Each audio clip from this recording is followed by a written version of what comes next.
Bienvenue à compte complet, Alain Useron en compagnie de Mark Griffin. Et cette semaine, on a Pierre Arsenault qui va se joindre à nous alors qu'il reste une semaine à la saison régulière. Merci Pierre d'être avec nous aujourd'hui. Avant d'entrer dans le vif du sujet, dans l'actualité, j'aimerais que tu nous parles de ta première saison comme entraîneur avec l'équipe indépendante de Québec là, qui s'est promenée un peu. Comment, dans des situations particulières, là, tu peux nous parler un petit peu comment ça s'est passé?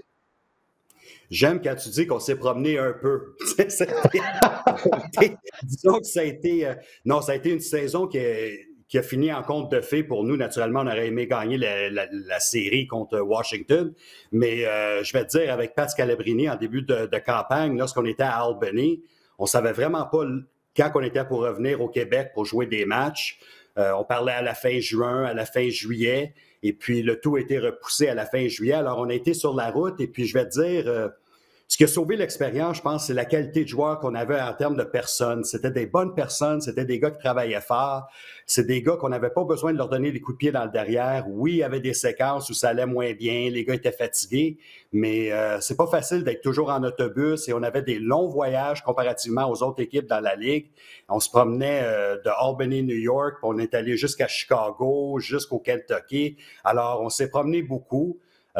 C'était une équipe qui était tissée serrée, toutes les choses fonctionnaient bien et je pense que ça nous a permis d'apprendre exactement quelle sorte de joueurs qu'on avait au sein de notre équipe pendant les 2 premiers mois.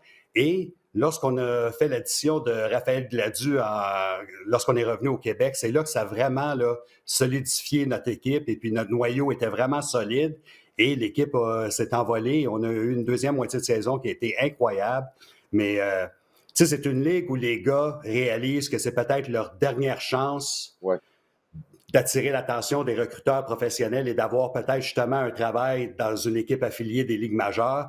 Alors, c'est pour ça que je disais qu'on n'avait pas besoin de donner des coups de pied dans le derrière des joueurs. Les joueurs étaient là pour les bonnes raisons.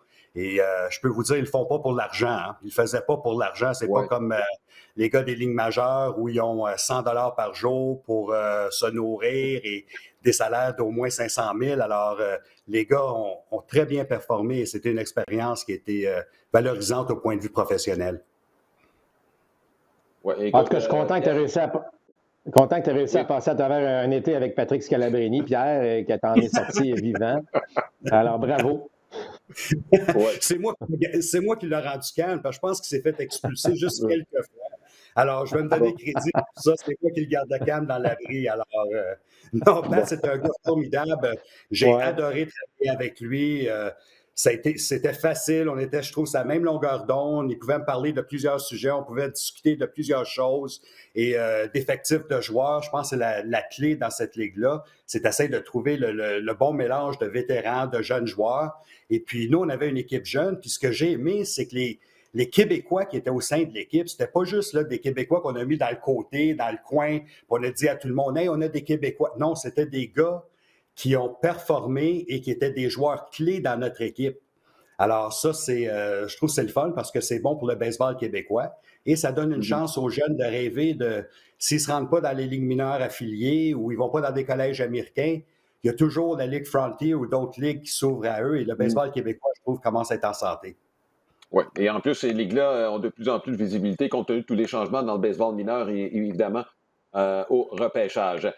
Messieurs, on va parler de balle. Je sais qu'il reste une semaine avant la saison, la fin de la saison régulière, mais pour revenir sur le dossier des Rays et des Expos de Montréal, là, on ne parle pas de rumeurs, là, les Rays qui vont commencer à essayer de vendre le concept d'une équipe, 2 villes.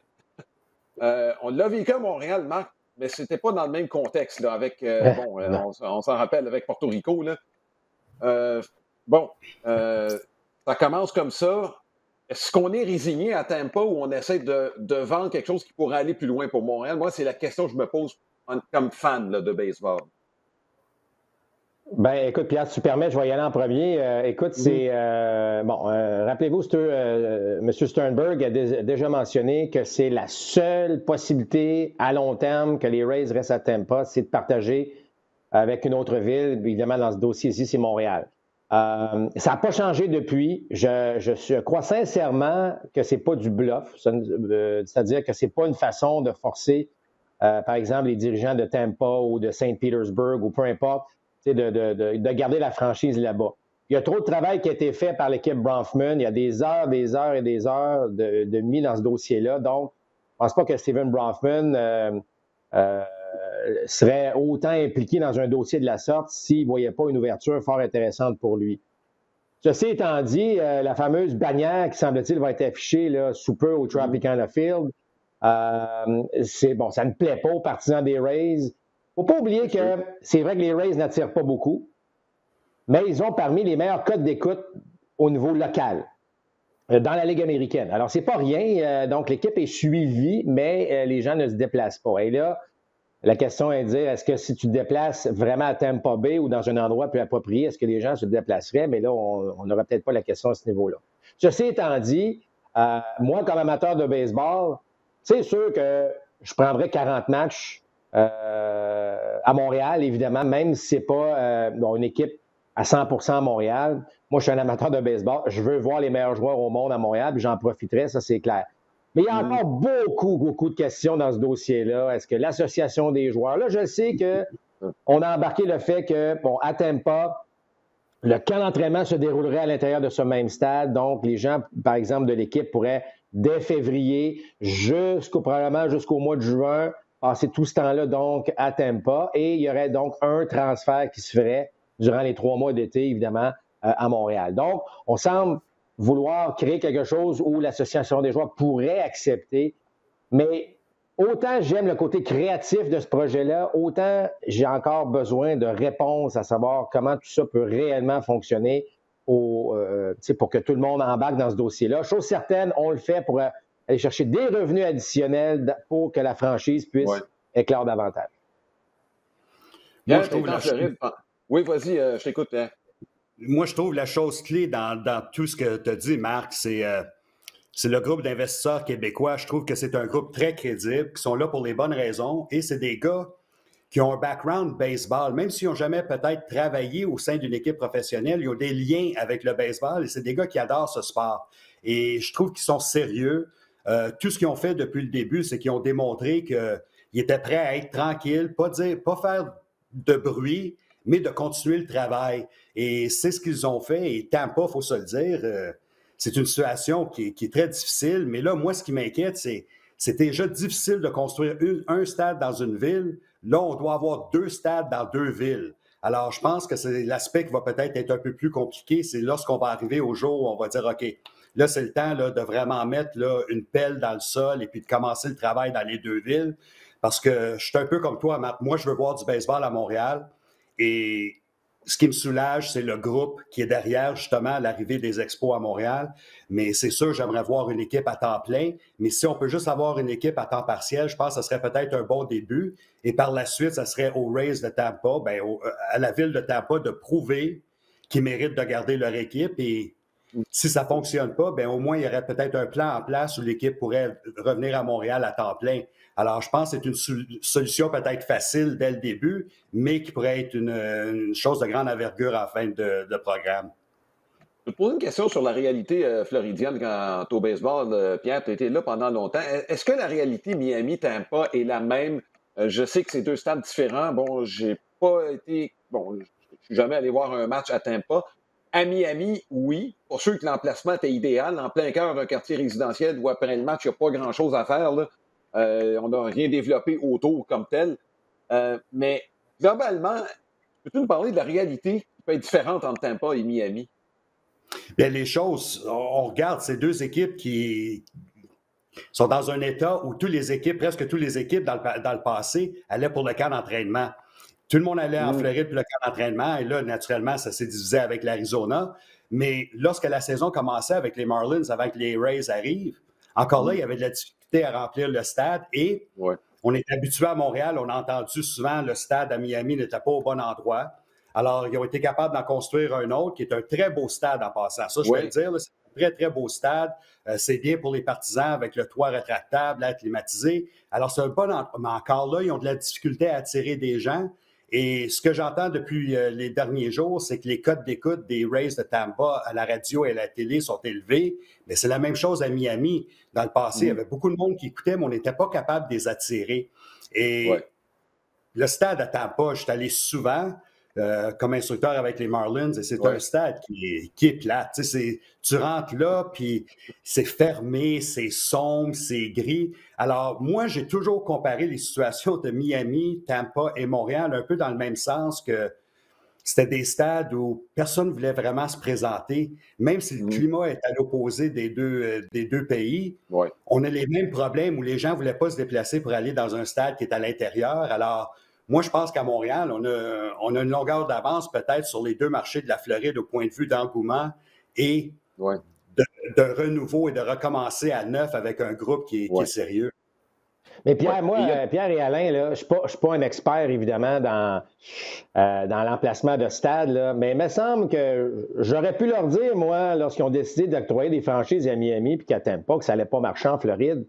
J'ai assez habité la Floride pour me dire que tu le sais, Pierre, là, lorsque le mois de mai frappe, là, les gens de la Floride quittent l'État. Là. On s'en va dans le nord, on part pour l'été. Puis là, on revient évidemment en automne.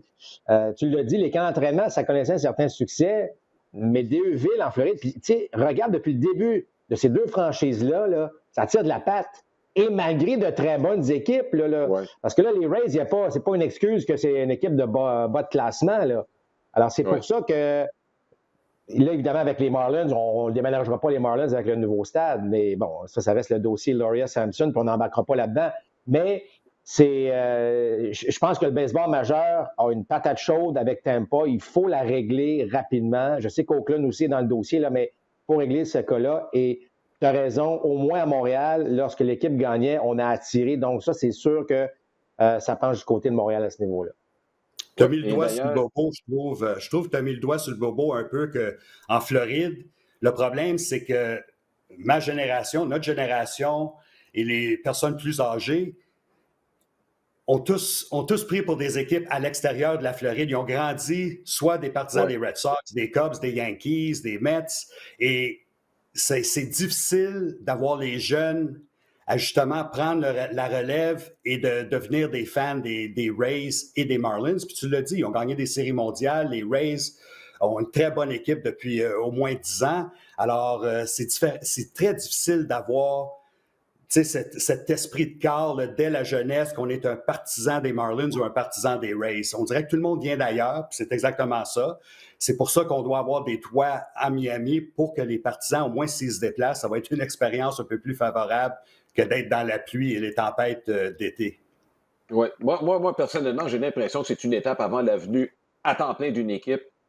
Sur le plan de l'appartenance à une équipe, et j'ai de la difficulté à me faire la main. On va suivre une équipe, une bonne équipe, puis là, au mois de septembre, on ne la voit plus, alors que c'est le moment le plus important de la saison. C'est là où j'ai de la difficulté un peu. Je comprends le concept, je comprends ce qu'on veut essayer de nous vendre, mais sur le plan de l'appartenance à l'équipe, c'est là où je me dis, et là, je dis ça en étant assuré pour l'avoir vécu dans le passé. Et Marc, on a visité là, des villes de série mondiale. Montréal a de la place pour une deuxième équipe d'importance. On a le soccer là, qui occupe une certaine place, là, mais on a certainement de la place pour une autre équipe majeure à Montréal. Ouais, moi, je trouve ça des fois un peu triste lorsque les gens disent on aimerait mieux avoir du basketball, on aimerait mieux avoir du football que du baseball, évidemment. Là, bon. Tu as raison de mentionner. Moi, écoute, regarde, Pierre, rappelle-toi, on allait à Cincinnati, puis honnêtement, là, c'est pas la grande ville, mais là, tu as le stade des Bengals, tu as le stade des Reds, tu as un aréna de 15 ou 16 000 places, là, tout ça un à côté de l'autre. Là, on se dit à chaque fois, mais pourquoi on n'est pas capable, nous, à Montréal, de supporter des équipes de la sorte? Alors, moi, j'y crois. D'ailleurs, tu sais, les gens qui préfèrent d'autres sports, c'est correct. Moi, j'aimerais ça qu'il y ait du basketball à Montréal. Moi, je pense qu'il y a de la place.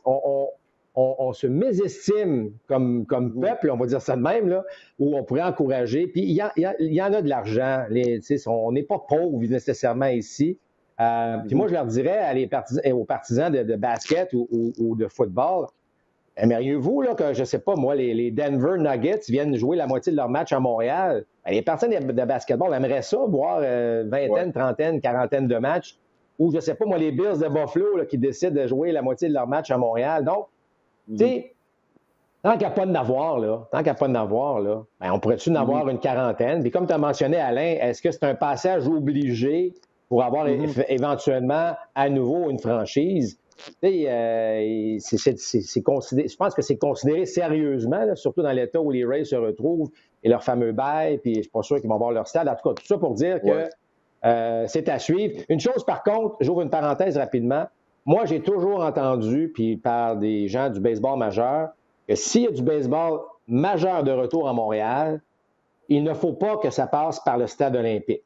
Ce que je veux dire par là, c'est que le stade olympique peut servir, mais il faut assurément que non seulement il y a une première pelletée de fait, mais qu'on commence à voir les clôtures du champ extérieur. Tu comprends ce que je veux dire? C'est que faut pas juste que ça soit du blabla, parce que, rappelez-vous, lorsque les Expos sont arrivés au Parc Jarry, on leur avait promis qu'il allait avoir un nouveau stade rapidement, puis finalement, ça a pris 8 ans avant d'aller au stade olympique. Et ça, le baseball majeur ne répétera pas cette erreur-là. On veut éviter le stade olympique à tout prix. Dans l'obligation, on va l'utiliser, là, mais pas... en fait, s'il n'y a pas une première pelletée de terre, selon moi, le baseball ne reviendra pas à Montréal. Bon. Écoute, on va fermer le dossier pour l'instant. J'ai l'impression que c'est pas terminé. Et d'ailleurs, cette bannière-là, j'ai l'impression qu'elle va faire jaser au cours de la prochaine semaine avant le début des séries. Les Rays, qui en passant, sont assurés de terminer premier dans la section Est. Parlant de la section Est de la Ligue américaine, messieurs, la série la plus importante de la saison. Évidemment, depuis le début du mois de septembre, on dit chaque match le plus important, c'est le match qu'on est en train de jouer. Ben là, c'est la série la plus attendue de la saison entre les Yankees de New York et les Blue Jays de Toronto. Les Blue Jays, ils vont accueillir les Yankees. Un match derrière les Red Sox de Boston, 2 matchs derrière les Yankees. Autrement dit, pour dépasser les Yankees, ça prend un balayage de la part des Blue Jays de Toronto. On a vu la série contre les Twins du Minnesota. On est parvenu à gagner 2 matchs sur 4. On était sur la route contre une équipe qui ne fera pas les séries, mais c'est une équipe qui est dangereuse, les Twins. Je pense qu'on va s'entendre là-dessus. Là, ce n'est pas une équipe qui aurait dû être éliminée au mois de juin. Tout le monde les voyait se battre pour la première place. Donc, sur la route, 2 matchs, 2 victoires sur 4. Je ne trouve pas ça si mal. On est en bonne position. Est-ce qu'il y a des inquiétudes? Marc, je vais commencer par toi. Est-ce qu'il y a des inquiétudes quant aux Blue Jays de Toronto? Compte tenu de la dernière semaine qu'on vient d'avoir, on a perdu la première série, on a égalé les chances dans la deuxième. Est-ce qu'il y a des choses qui t'inquiètent alors que la série va commencer ce mardi? Bon, inquiète, le mot est peut-être un peu fort, mais vous savez, comme va Vlad Guerrero Jr., comme va l'attaque des Blue Jays. Oui, Springer frappait un circuit dans chacun des 2 derniers matchs. Ça, c'est encourageant. Vlad a connu une série très difficile contre les Twins. Alors, la journée de congé de lundi va être, selon moi, très bénéfique.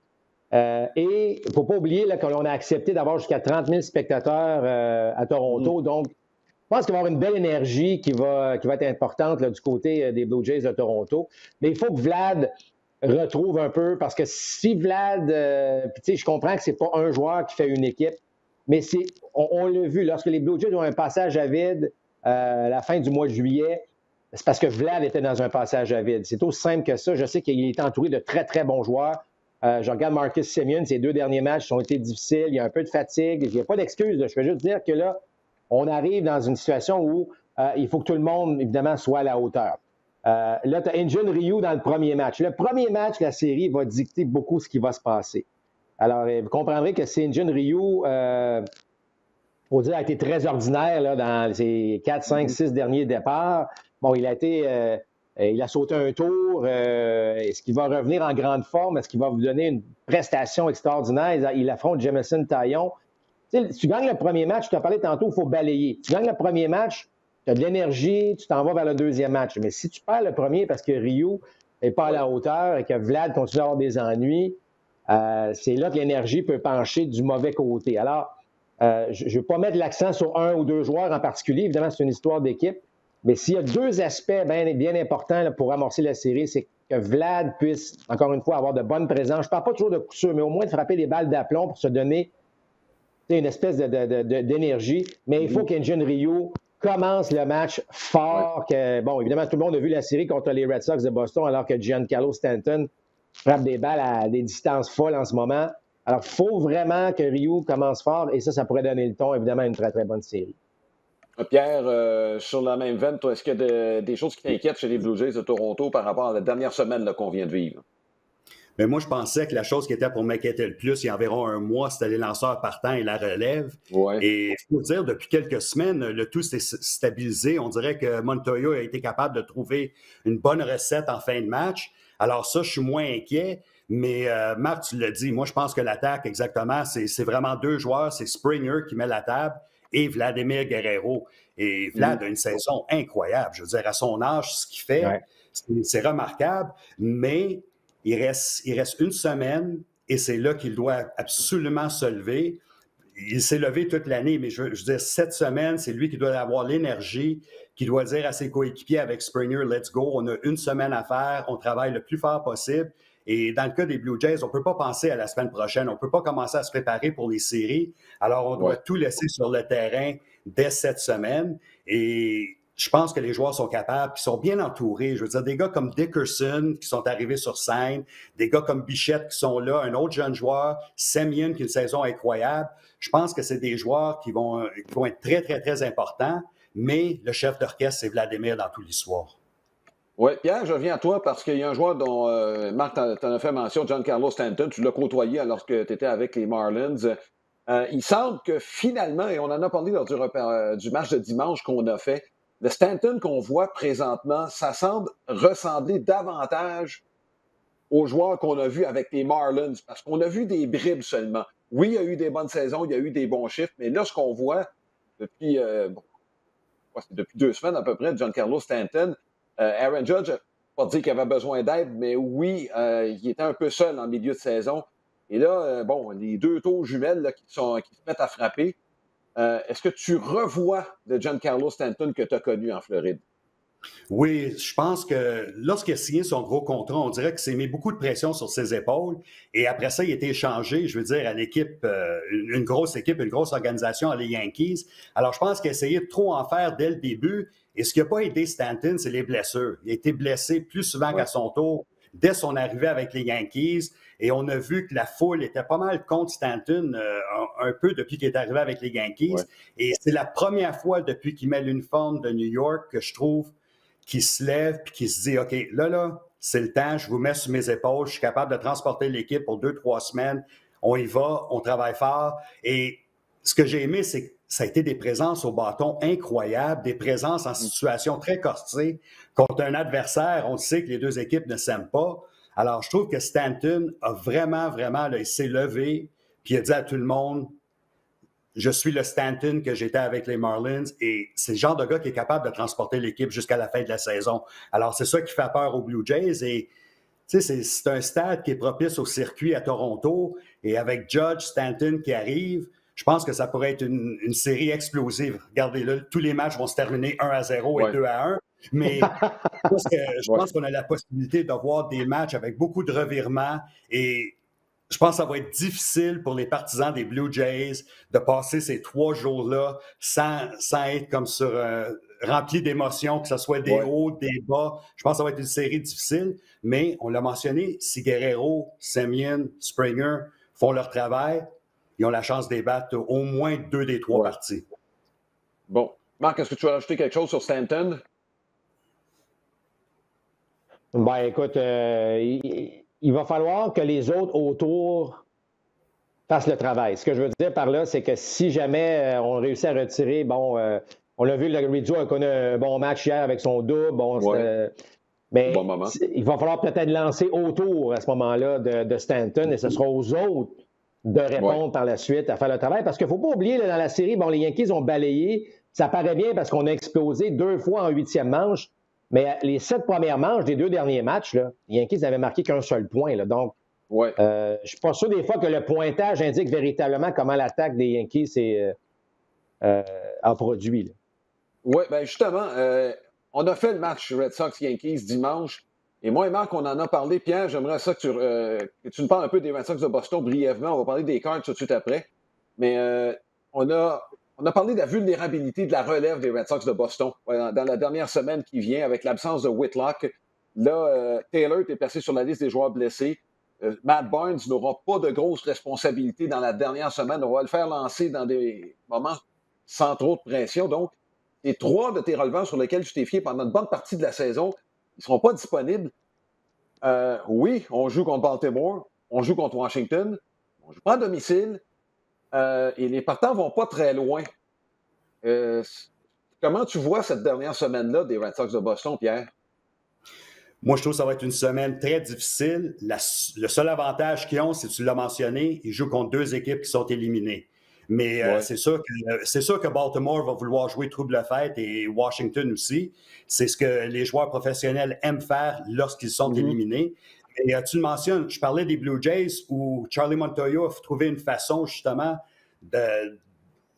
de pouvoir utiliser certains releveurs dans certaines situations. Mais là, je pense que c'est le contraire pour Cora. Je pense que lui, il se demande justement qui sont les 3 ou 4 releveurs que je peux utiliser et avoir confiance. Alors, c'est sûr qu'il va peut-être pousser ses lanceurs partants à essayer d'aller un petit peu plus loin et ça met beaucoup de pression sur l'attaque.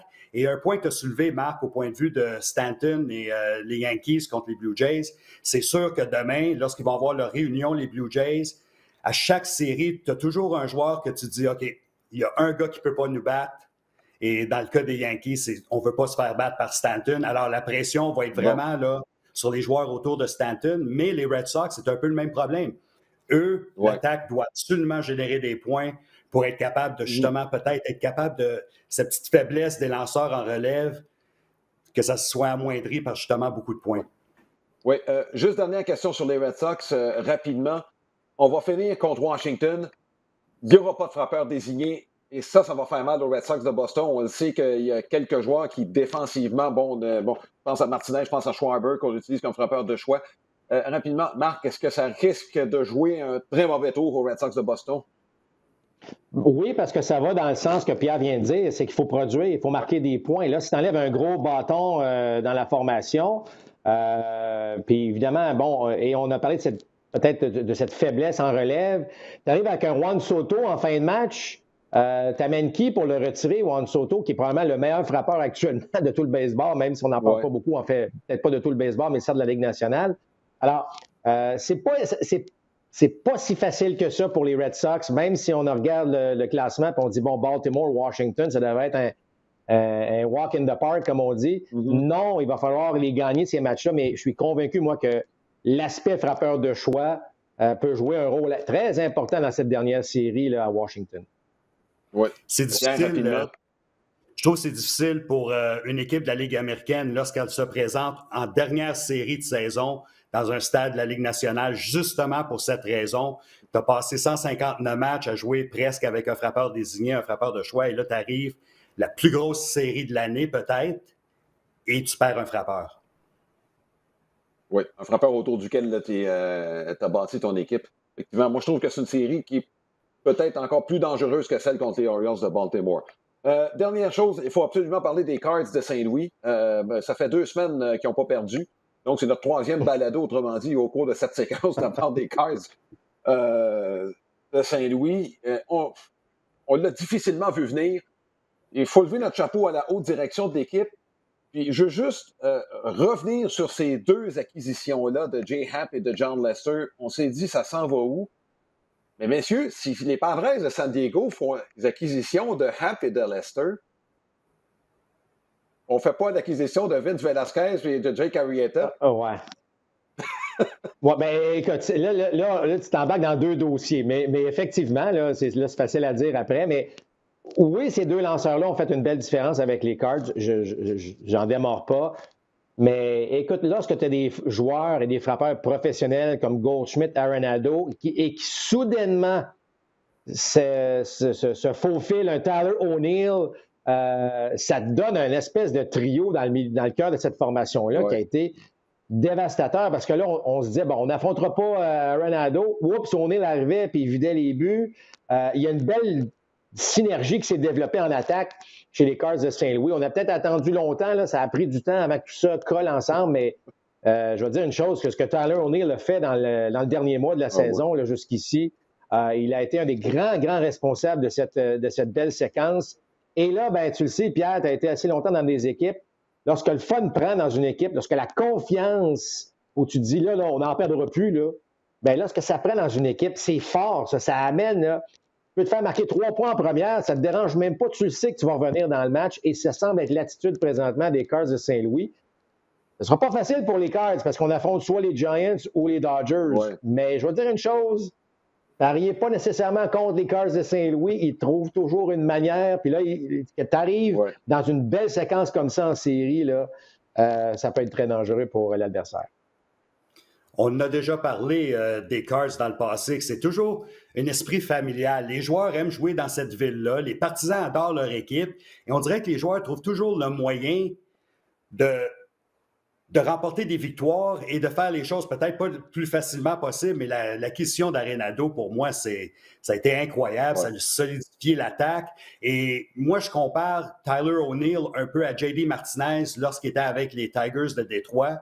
Il y avait Cabrera et Victor Martinez qui a appris de ces deux joueurs-là, qui sont des joueurs de qualité. Et je pense que O'Neill, entouré de Goldschmidt, Arenado, ça l'a peut-être justement aidé à devenir un meilleur frappeur. Et on voit tout ce groupe-là avec Molina en arrière du marbre. Ils ont tellement d'énergie. Et tu le mentionnais, en 94, Marc, les Expos, lorsqu'on était sur notre bonne séquence avant la grève, encore une fois, la maudite année 94, mais il faut le dire, à chaque fois qu'on tirait de l'arrière, on n'avait aucun problème. On savait que l'équipe était pour trouver une façon de marquer 3, 4, 5 points. Et lorsqu'on avait l'avance, après 5 ou 6 manches, on savait que l'enclos des releveurs était pour terminer le match. Et c'est ce qui arrive avec les Cards.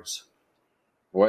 Scott Rojas, Wetland, hein? C'était de la recette. 6 manches, puis on envoie les 3 autres. Pas de releveur gauche en passant chez les Expos cette année-là. On va finir avec les Padres de San Diego.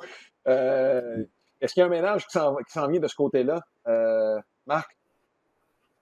Pas au niveau des joueurs, mais il y a un ménage qui va se faire au niveau du personnel baseball, selon moi. Ouais.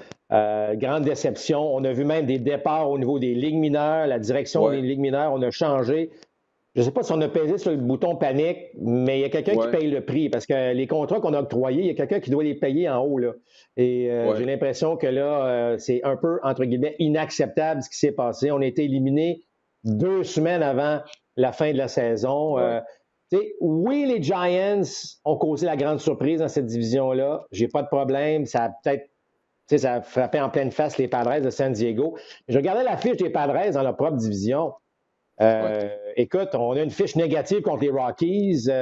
On a une fiche négative contre toutes les équipes, sauf les Diamondbacks. On a une fiche de 10 et 9. Alors, lorsque tu as une fiche de 5-6 matchs en bas de 500 face à des équipes de ta propre division, tu ne peux pas faire les séries de cette façon-là. Tu joues 19 matchs contre chacune des équipes.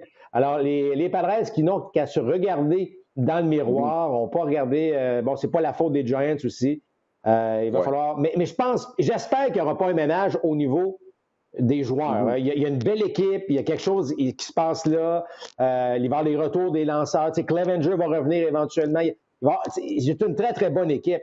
Il faut juste s'assurer là, qu'il y a une belle synergie autour parce qu'on a senti beaucoup de frustration tout au long de la saison à l'intérieur de l'abri des Padres. Oui.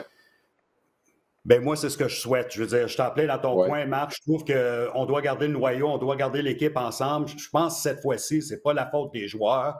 Et puis moi, je suis tanné, je vais vous le dire, là, je suis pas un très grand partisan du directeur gérant des Padres de San Diego qui a déjà triché en donnant aux équipes des faux documents sur la santé des joueurs. Je trouve que c'est un gars qui a gardé son emploi un petit peu trop longtemps. Et puis, j'espère que le coup de balai va passer au premier étage. On va remplacer, d'amener des gens qui sont plus crédibles au sein de l'organisation. Et moi, le point que j'ai trouvé complètement ridicule, c'est lorsqu'ils ont congédié Larry Rothschild il y a quelques semaines. Comme si c'est la faute de Rothschild, un des meilleurs instructeurs des lanceurs. S'il vous plaît, peut-être l'acquisition des lanceurs que vous avez mentionnés, Arrieta, Velasquez, peut-être que ça avait un peu plus à faire que Larry Rothschild, qui a un très bon passé comme instructeur. Bon, écoutez, messieurs, je vous retiens un petit peu plus longtemps parce que je ne peux pas passer à côté de la série Braves Phillies. C'est dans ta section que tu as bien connue. Pierre, je te demande en premier, est-ce que les Phillies ont une chance de balayer cette série-là ou se rapprocher des Braves? Là? Les Braves qui s'en sont sortis pas trop pire au cours des dernières semaines. Les Phillies sont rapprochés. Bryce Harper transporte cette équipe. T'attends quoi? Disons que lorsqu'on a fait l'émission de début de saison, j'avais prédit que les Phillies seraient peut-être justement une équipe qui se rendrait dans les séries, qui ferait une grosse acquisition. Mais j'aime trop l'équipe des Braves. J'aime plus le talent des Braves que le talent des Phillies. Surtout pour une série de 3 matchs. Je trouve que les Braves, avec l'expérience des dernières années, sont mieux équipés pour justement passer à travers ces 3 matchs-là. Et puis, les Phillies ont encore... J'ai encore des doutes. Oui, Harper transporte l'équipe, mais ils n'ont pas assez... D'après moi, ils n'ont pas assez de profondeur pour une grosse série pour être capable de justement traverser les Braves et de remporter justement la division. Trop d'inconstance chez les Phillies. Tantôt, on les voyait, partaient sur une lancée. Tu as l'impression qu'ils étaient partis pour de bon. Puis là, paf, hier, ils perdent 6-0 contre les Pirates de Pittsburgh dans un match qu'ils ne peuvent pas perdre. Trop d'inconstance du côté des Phillies. Je pense que les Braves vont passer à travers. Écoute, on va vivre autant la division Est américaine, on risque d'avoir 4 équipes avec 90 victoires. Il n'y en aura aucune, imaginez, ou presque, dans la division Est de la nationale. C'est pas nécessairement ce qui était prévu en début de saison, mais c'est ce que ça va donner là, dans cette fin de saison 2021. Bon, une semaine à faire, messieurs. Merci d'avoir été là. Pierre, c'était très agréable de te parler encore une fois. Puis félicitations pour ta saison avec la formation du Québec. En ce qui nous concerne, on vous donne rendez-vous ce mardi alors qu'on verra les Red Sox de Boston contre les Orioles de Baltimore. Les Red Sox qui sont probablement dans la lutte la plus spectaculaire présentement dans le baseball majeur. Lutte à 4, même à 5 si on inclut les A's d'Oakland. Mais bon, toujours est-il qu'on se concentre dans l'Est de l'Américaine avec les Yankees, les Red Sox et les Blue Jays de Toronto. On vous souhaite du bon baseball pour cette dernière semaine de la saison régulière. À la prochaine.